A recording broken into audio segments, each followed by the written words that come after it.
ತಿಳಿಸಿ. ನಾವು ಇಲ್ಲಿಗೆ ಬಂದದ್ದು ಎರಡು ವಿಷಯಗಳನ್ನು ಡಿಸೈಡ್ ಮಾಡಿ ಕೊಡಲಿಕ್ಕೆ. ಯಾವ ಎರಡು ವಿಷಯ? ನೀವು ಕಪ್ಪವನ್ನು ಕೊಡುತ್ತಿಲ್ಲ ಯಾಕೆ? ಕಪ್ಪ? ನಾವು ನಿಮಗೆ ಕಪ್ಪ ಕೊಡಬೇಕೇ? ಕಪ್ಪ ಕೊಡಲು ನೀವೇನು ನನ್ನ ಹೊಡ ಹುಟ್ಟಿದವರೇ, ಬಂಧು ಬಳಗದವರೇ, ಇಲ್ಲ ದಾಯಾದಿಗಳೇ? ನಿಮಗೆ ಕೊಡಬೇಕು ಕಪ್ಪ. ಕಿತ್ತೂರು ನಿಮ್ಮಪ್ಪ ತಾತ ಮುತ್ತಂದಿರುಗಳು ಕಟ್ಟಿ ಬೆಳೆಸಿದ ಆಸ್ತಿ ಏನಲ್ಲ.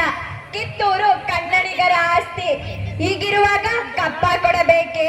ಕಡಲಾಚೆಯಿಂದ ವ್ಯಾಪಾರಕ್ಕೆಂದು ಬಂದ ನಿಮಗೆ ನೆಲೆ ನಿಲ್ಲಲು ಸ್ಥಳ ಕೊಟ್ಟ ತಪ್ಪಿಗೆ ಕಪ್ಪವನ್ನು ಬೇರೆ ಕೊಡಬೇಕೇ? ನಿಮಗೆ ಕೊಡಬೇಕು ಕಪ್ಪ.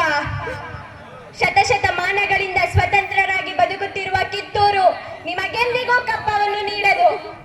ರಾಣಿ ಸಾಹೇಬ್, ಇಂದು ಕಪ್ಪವನ್ನು ಕೊಡುತ್ತೇವೆ ಎಂದು ಹೇಳಿದವರು ನೀವೇ, ಇಂದು ಕಪ್ಪವನ್ನು ಕೊಡುವುದಿಲ್ಲ ಎಂದು ಹೇಳುತ್ತಿರುವರು ನೀವೇ.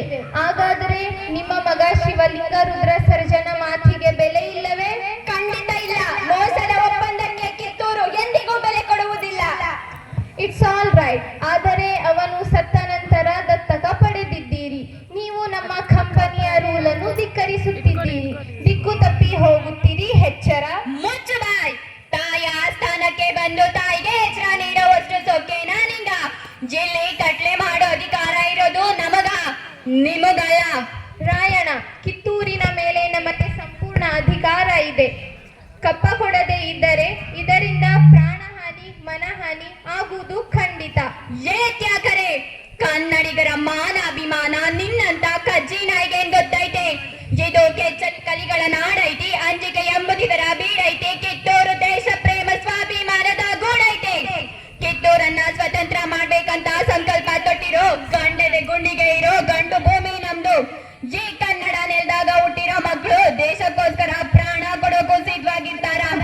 ಇಂಥ ನಾಡ್ಗ ನೀನ್ ಜೀವ ಭಯ ತೋರಿಸ್ತಿ. ಬದುಕೋ ಆಸೆ ನಿಂಗಿದ್ದಂಗಿಲ್ಲ. ನಿನ್ನ ನೋಡ್ಸೋ ಆಸೆ ನಂಗೂ ಇಲ್ಲ. ಶಾಂತಿ ರಾಯಣ್ಣ, ಸಮಾಧಾನ, ಆಕ್ರೋಶ ಬೇಡ. ಎತ್ತ ತಾಯಿ ಕತ್ತಿಚ್ಕೋಕೆ ವರ್ಷಂಚು ನಡ್ಸೋ ಇಂಥ ಮಂಗ್ಯಾನ್ ಮಕ್ಕಳು ಮಾತ್ ಕೇಳಿ ಹಂಚ್ಕೊಂಡ್ ಕೂರಕ ನಾ ಸಣ್ಣಲ್ರಿ. ತಾಯಿ ಚೆನ್ನವನ ಬಂಟ ಇದ್ದೀನಿ. ಅಪ್ಪಣೆ ಕೊಡಿ ತಾಯಿ. ಜೇ ಕಜ್ಜಿ ನಾಯಿಗಳ ಇಲ್ಲೇ ಅಡ್ಡ ಸೀಳಿ ಬಿಡ್ತೀನಿ. ರಾಯಣ್ಣ, ಶಾಂತಿ, ಸಮಾಧಾನ ಕನ್ನಡಿಗರ ಹುಟ್ಟುಗುಣ. ಅದಕ್ಕೆ ನಿನ್ನಿಂದ ಚ್ಯುತಿ ಬರುವುದು ಬೇಡ. ಏ ತ್ಯಾಕರೆ, ತೊಲಗು. ಜೀವದಾನ ಮಾಡಿದ್ದೀನಿ.